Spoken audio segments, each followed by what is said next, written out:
తిరిగి వార్తలకు స్వాగతం. విజయవాడ వద్ద బాధిత సహాయార్థం ముఖ్యమంత్రి నిధికి గణపవరం మండలం ముప్పట్టిపాడు అప్పర్ ప్రైమరీ పాఠశాల వారు విరాళం అందజేశారు. ఈ మేరకు 25,130 రూపాయల చెక్కును ఉంగుటూరు శాసనసభ్యులు పి ధర్మరాజుకు అందజేశారు. పాఠశాల విద్యార్థుల దాతృత్వం పట్ల MLA Dharmaraju, MEO P Seshu, గ్రామ విద్యాదాత అల్లూరి బద్రీనారాయణ అభినందించారు. పెంటపాడు వ్యవసాయ శాఖ ఆధ్వర్యంలో పెంటపాడు మండలం దర్శపల్లిలో రైతులతో ఏర్పాటు చేసిన పొలం పిలుస్తుంది కార్యక్రమంలో ఎమ్మెల్యే బొరిశెట్టి శ్రీనివాస్ ముఖ్య అతిథిగా పాల్గొన్నారు. కార్యక్రమంలో రైతులను ఉద్దేశించి మాట్లాడుతూ పెంటపాడు మండలంలో 2024 సంవత్సరం ఖరీఫ్లో 20,302 ఎకరాల్లో వరి సాగు చేయడం జరుగుతుందని తెలిపారు. ఈ పంట బుకింగ్ కింద రైతులు తాము వేసిన పంటలకు వ్యవసాయ శాఖ ఆర్ఎస్కే సిబ్బంది ద్వారా నమోదు చేయించుకోవాలని, ఈ ఖరీఫ్ పంట కాలానికి అన్ని రకాల ఎరువులు కలిపి 5,293 మెట్రిక్ టన్నులు అవసరం కాగా ప్రస్తుతం 1,423 మెట్రిక్ టన్నులు ఎరువుల నిల్వలు పెంటపాడు మండలంలో అందుబాటులో ఉన్నాయని, ఎరువుల లభ్యతకు ఎటువంటి కొరత లేదని తెలిపారు.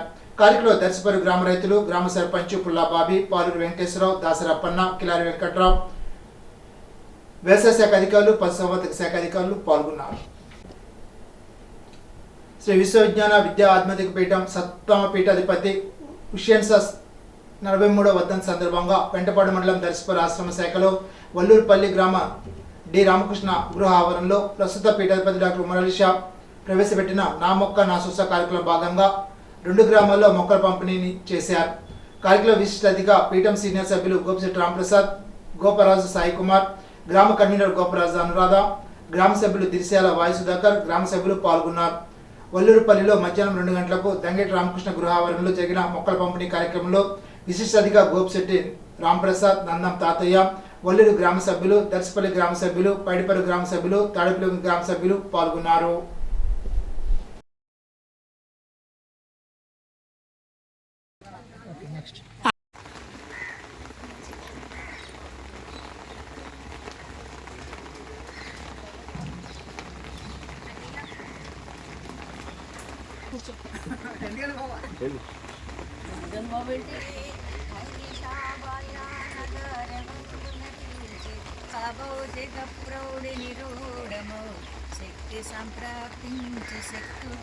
నమస్కరిస్తూ ఈ నెల విశిష్ట గురువారాల సందర్భంగా 9వ తారీఖు హుస్సేన్ షా గారి జన్మదినం, 24వ తారీఖు వర్ధంతి సభ పురస్కరించుకుని వల్లూరుపల్లి రామకృష్ణ ఇంటి దగ్గర ఈవేళ ఆధ్యాత్మిక సభ ఏర్పాటు చేసుకున్నాం. ఈ సభలో శాతత్వం యొక్క విశిష్టత గురించి అన్నిటికన్నా గొప్ప మహిమాస్పదమైన మహాత్మ్యం ఉన్నది. ఈ శాతత్వం అనేది ఉత్తమ గ్రంథము దైవదత్తమై సన్నుతమై పవిత్రమై శాసనమై సచరాచరములో ఉన్న రహస్యములు తెలుపుతున్నది ఈశ్వరవాణి సృష్టికి. ఈ శాతత్వం లాంటి పుస్తకం ఏమీ లేదు. ఆ పుస్తకాన్ని రోజు ఒక అధ్యాయం చదివినట్లయితే మన జన్మధన్యం. సర్వే జనా సుఖినో భవంతు. మొక్కల్లో బ్రహ్మ, విష్ణు, మహేశ్వరులుగా భావించి ప్రతి సభాసభ్యుడు 3 మొక్కలు నాటి ఈ పర్యావరణ పరిరక్షణ మీరందరూ తోడ్పడవలసిందిగా కోరి ప్రార్థిస్తున్నాను. దంగేటి రామకృష్ణ గారిని ప్రత్యేకంగా ఆ ఇంటి ఆవరణలో ఆనూతి నీళ్లతో దినదినాభివృద్ధి చెంది దివ్య తేజస్సు పొంది ఆ ఎండ ఏడిమికి ఆ గాలి తాకిడికి తాతట్టుకొనుచు వాడల యందు ఊడలను దింపి ఆర్త జనావళికి ఆకలి దప్పికలు ఇచ్చి భక్త జనావళి సొంతంగా హ్యాండ్మేడ్ ద్వారా తయారు చేసే వారిని ప్రోత్సహించే విధంగా ప్రభుత్వం అర్బన్ మార్కెట్ నిర్వహిస్తుందని తాడేపల్లిగూడెం ఎమ్మెల్యే బొరిశెట్టి శ్రీనివాస్ పేర్కొన్నారు. తాడేపల్లిగూడెంలో తాలూకా ఆఫీస్ సెంటర్లో మెప్మా ఆధ్వర్యంలో మంగళవారం ఏర్పాటు చేసిన అర్బన్ మార్కెట్ దుకాణాలను ఎమ్మెల్యే బొరిశెట్టి శ్రీనివాస్ ప్రారంభించారు. ఈ సందర్భంగా ఆయన దుకాణాల్లో సరుకులు కొనుగోలు చేశారు. అనంతరం ఆయన మాట్లాడుతూ వినియోగదారులకు తక్కువ ధరకే వస్తువులు రావడంతో పాటు చేతి వృత్తిదారులను ప్రోత్సహించేందుకు ఈ అర్బన్ మార్కెట్ ఉపయోగపడుతుందని అన్నారు. ప్రతి మంగళవారం నిర్వహించే ఈ అర్బన్ మార్కెట్ తాడేపల్లిగూడెం పరిసర ప్రజలు వినియోగించుకోవాలని అన్నారు. కార్యక్రమం మున్సిపల్ ఇన్ఛార్జ్ కమిషనర్ మురళీకృష్ణ, కూటమి నాయకులు పాల్గొన్నారు. తాడేపల్లిగూడెంలో ఆంధ్రప్రదేశ్ ప్రభుత్వ విశ్రాంత ఉద్యోగుల అసోసియేషన్ భవనంలో యూనిట్ అధ్యక్షుడు బిహారీ కుమార్ అధ్యక్షన కార్యవర్గ సమావేశం నిర్వహించారు. అన్ని వర్గాల ప్రజలకు 100 రోజులు పూర్తి చేసుకున్న సందర్భంగా సంక్షేమ పథకాలు అమలు చేయడం మంచిదే, కానీ ఉద్యోగ ఉపాధ్యాయ పెన్షన్లు కూడా 2018 సంవత్సరం నుండి నేటి వరకు చెల్లించవలసిన డిఆర్డి ఎల్ఈపిఆర్సీ బకాయిలు చెల్లించాలని కోరారు.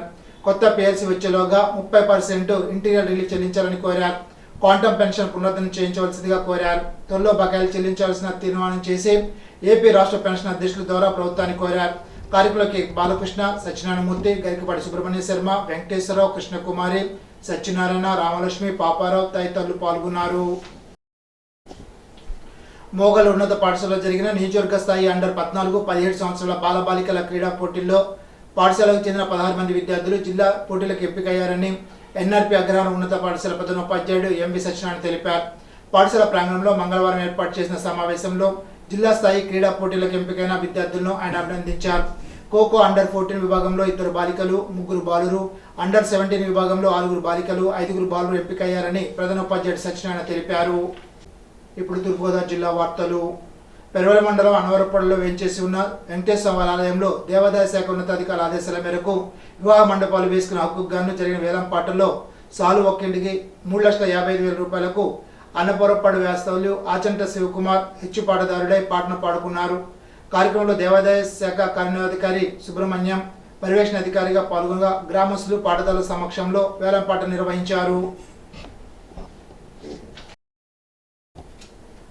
అన్నదాతను ఆదుకోవడమే లక్ష్యంగా సాగులో పెట్టుబడులు తగ్గించి పంటల దిగుబడిని రైతనాదాన్ని పెంచడమే లక్ష్యంగా కూటమి ప్రభుత్వం పనిచేస్తుందని రాష్ట్ర పర్యాటక సాంస్కృతిక సినిమాటోగ్రఫీ మంత్రి కందుల దుర్గేష్ వెల్లడించారు. మంగళవారం పెరవలి మండలం కాకరపల్లిలో వ్యవసాయ అనుబంధ శాఖల ఆధ్వర్యంలో నిర్వహిస్తున్న పొలం పిలుస్తుంది కార్యక్రమాన్ని జెండా ఊపి లాంఛనంగా ప్రారంభించిన మంత్రి దుర్గేష్ క్షేత్రస్థాయిలో రైతులతో కలిసి పంటను పరిశీలించారు. పొలం పిలుస్తుంది కార్యక్రమం లక్ష్యాలు, వ్యవసాయ అనుబంధ రంగాల్లో వస్తున్న సాంకేతిక పద్ధతులు, సాగులో మెలకువలు, పంట ఉత్పత్తులు, ఎరువులు, పంట తెగులుపై అవగాహన కల్పించడం, రైతులను చైతన్యపరిచే కార్యక్రమాలు తదితర అంశాలపై అధికారులను మంత్రి వివరాలు అడిగి తెలుసుకున్నారు. పెరవలి మండలం ముక్కామల గ్రామ శివారు ఉమ్మడివారిపాలెంలో భారీ త్రాచుపాము నివాస గృహాల మధ్యలో ఉన్న కలుగు నుండి బయటకు వచ్చి బుసలు కొడుతోంది. ముంగిసులతో యుద్ధ కారణంగా అది గాయపడి ఉంది. దాన్ని ఎవరైనా స్నేక్ క్యాచర్లు వచ్చి తీసుకుని వెళ్లాలని గ్రామస్తులు కోరుతున్నారు. దాన్ని గ్రామస్తులు ఎవరు చంపకుండా నివారించి మేజర్ న్యూస్ ద్వారా అధికారులను కోరుతున్నారు. కుటుంబాన్ని ఉద్ధరిస్తాడన్న కొడుకు కానరాని దూరాలకు తరిగిపోవడంతో ఆ తల్లి కన్నీరు మున్నీరు ఏడుస్తోంది. పెరవల మండలం కామనూరు గ్రామం చెందిన చిలుకూరి ప్రకాష్ మణి దంపతులకు ఇద్దరు పిల్లలు పుట్టగానే ప్రకాష్ గుండెపోటుతో మృతి చెందారు. పిల్లలు చిన్నవాళ్ళు కావడంతో మణిని మళ్లీ పెళ్లి చేసుకోవాలని పెద్దలు కోరినప్పటికీ పిల్లలు అన్యాయం అయిపోతారని బాధతో పిల్లలతో తల్లిదండ్రుల చెంతకు చేరింది. పిల్లల్ని కష్టపడి ప్రయోజకం చేయాలని భావించింది. పెద్ద కుమారుడు సాఫ్ట్వేర్ ఇంజనీర్గా తీర్చిదిద్దింది. ప్రస్తుతం హైదరాబాద్లో ప్రముఖ కంపెనీలో ఉద్యోగం చేస్తున్నాడు. రెండో కుమారుడు రాఘవధరును అమెరికా పంపి ఎంఎస్ చదివించింది. ఇంతలోనే మణి తండ్రి దొరయ్య మరణించారు. ఎంఎస్ పూర్తి చేసిన రాఘవధర అమెరికాలో ఉద్యోగం వెతుకులో స్నేహితులతో కలిసి అపార్ట్మెంట్లో నివసిస్తున్నాడు. స్నేహితులు వాకింగ్ వెళ్లిన సమయంలో రాఘవధర బాత్రూంకి వెళ్లి అక్కడే గుండెపోటుతో మృతి చెందాడు. రాఘవధర మృతితో కానూరు గ్రామంలో విషాద ఛాయలు నెలకొన్నాయి. కుమారుడు మనవత్తిని వార్త తెలిసిన తల్లి మణి గుండెలసగా రోధిస్తోంది. విషాదకరమైన సంఘటనలు బంధువులను పేర్కొంటున్నారు. చిన్నతనం నుండి పిల్లల కోసం తల్లి జీవితాన్ని త్యాగం చేసి కష్టపడిందని చెప్తున్నారు. చాలా బాధాకరమైన విషయం అండి. నిడిపల్లి గ్రామంలో వీడిబంటి దొరయ్య గారు అనేది మా స్నేహితునికి 2 కుమార్తెలుండగా పెద్ద కుమార్తె ఆమె 10th క్లాస్ చదివేటప్పుడే ఈ కానూరు హై స్కూల్కి ఫస్ట్లో ఉండేది. ఆవిడికి ఆ మేనల్ని ఇచ్చి పెళ్లి చేయాలనే సంకల్పంతో తండ్రి తిరుపూరు ప్రకాశ్రావుని చెప్పడంలో గల ఆయన మేనల్కి ఇచ్చి ఆ అమ్మాయికి 16వ సంవత్సరం వయసులో పెళ్లి చేశారు. పెళ్లి చేసిన తర్వాత ఆ అమ్మాయి 2 పిల్లలు కలిగారు. 2 పిల్లలు కలిగిన తర్వాత ఈ తిరుపూరు ప్రకాష్ గారు ఈ దొరయ్య గారు అల్లుడు గుండెపోటుతో మరణించాడు. అప్పుడు ఈ మణిగారిని పెళ్లి మరణానంతరం పెళ్లి చేసుకుని ఎంత పూర్తి చేసినా పిల్లలిద్దరూ అన్యాయం అయిపోతారు, నేను పెళ్లి చేసుకోను, అలాగే ఉంటాను, పిల్లలకి అన్యాయం అవుతుంది కాబట్టి వాళ్ళ సంరక్షణ కోసం వాళ్ళ అభివృద్ధి కోసం పాటుపడతాను, అలాగే నా జీవితం అంతా అలాగే ఉండిపోతానని చెప్పి ఆవిడ నిష్ఠగా ఈ 25 సంవత్సరాల నుంచి ఆ పిల్లల్ని అలా పెంచుకుంటూ పెద్ద అబ్బాయిని సాఫ్ట్వేర్ ఇంజనీర్ చేసి హైదరాబాద్లో జాబ్ చేసుకుంటున్నాడు. ఈ లోపల ఈ తండ్రి గారు కూడా మరణించడం జరిగింది, వీడిబండి దొరయ్య గారు. తర్వాత ఈ అమ్మాయి చిన్న అబ్బాయిని యుఎస్ ఎంఎస్ చేయడానికి పంపిస్తే అక్కడ ఎంఎస్ కంప్లీట్ చేసేస్తాను. జాబ్ కోసం నిరీక్షణగా ఉన్న సమయంలో ఆ ఫ్రెండ్స్ అందరితో కలిసి అపార్ట్మెంట్లో నివసిస్తున్నాడు. అక్కడ నివసిస్తున్న సమయంలో ఇతను ఫ్రెండ్స్ అందరూ వాకింగ్కి వెళ్తే ఇతను బాత్రూమ్కి వెళ్దామని బాత్రూమ్కి వెళ్ళి లోపల గుండె వేసుకుని బాత్రూంలో హార్ట్ ఫెయిల్యూర్ అయ్యి హార్ట్ అటాక్ వలన మరణించడం జరిగింది. రాజమండ్రి డివిజన్ అంగన్వాడీ కేంద్రాల్లో ఖాళీగా ఉన్న పోస్టుల భర్తీకి ఇంటర్వ్యూ నిర్వహించడం జరిగిందని రెవెన్యూ డివిజన్ అధికారి శివజ్యోతి తెలిపారు. మంగళవారం ఆర్డీఓ కార్యాలయంలో కమిటీ ఆధ్వర్యంలో ఇంటర్వ్యూ నిర్వహించారు. ఈ సందర్భంగా ఇంటర్వ్యూ వివరాలను ఆర్డీఓ వివరిస్తూ Rajahmundry urban, Korukonda, Rangampeta, Rajanagaram ICDS project పరిధిలో అంగన్వాడీ వర్కర్లు, హెల్పర్లు, మినీ అంగన్వాడీ టీచర్ల పోస్టులకు ఇంటర్వ్యూ నిర్వహించామని తెలిపారు. గురువారం కొవ్వూరు డివిజన్ పరిధిలో ఇంటర్వ్యూ నిర్వహిస్తున్నట్లు తెలిపారు. కార్యక్రమానికి ఆర్డీఓ అధ్యక్ష కమిటీ సభ్యులు, కన్వీనర్ జిల్లా ఐసిడిఎస్ అధికారి విజయ్ కుమారి, డిప్యూటీ డాక్టర్ సుధాకర్, సంబంధిత సిడిపిఓలు హాజరయ్యారు. ఇప్పుడు ఏలూరు జిల్లా వార్తలు. ద్వారకా తిరుమల శ్రీవారి నిత్యాన్నదాన ట్రస్టుకు తణుకు మండలానికి చెందిన దాతలు 1,116,000 రూపాయల విరాళాన్ని మంగళవారం అందజేశారు. పడిపరు గ్రామానికి చెందిన కొత్తపల్లి మురళీమోహన్ రావు కుటుంబ సభ్యులు సోమవారం దర్శించుకుని అనంతరం విరాళం చెక్కు రూపంలో కొత్తపల్లి సూర్య విఘ్నేష్ పేరుతో ఆలయ ఈవో మెట్లపల్లి దుర్గారావుకు అందజేశారు. ఈ సందర్భంగా దాతలను ఆలయ అధికారులు అభినందించారు. ఈనాటి బంగారు మాట. మనలోని గొప్పతనం మనకు వచ్చిన కష్టాన్ని ఎదుర్కోవడంలోనే దాగి ఉంది. కన్ఫ్యూషియస్. ఈ వార్తను చెప్తూ సమాప్తం. తిరిగి బిజినెస్ లో కలుసుకుందాం. అంతవరకు సెలవు. నమస్కారం.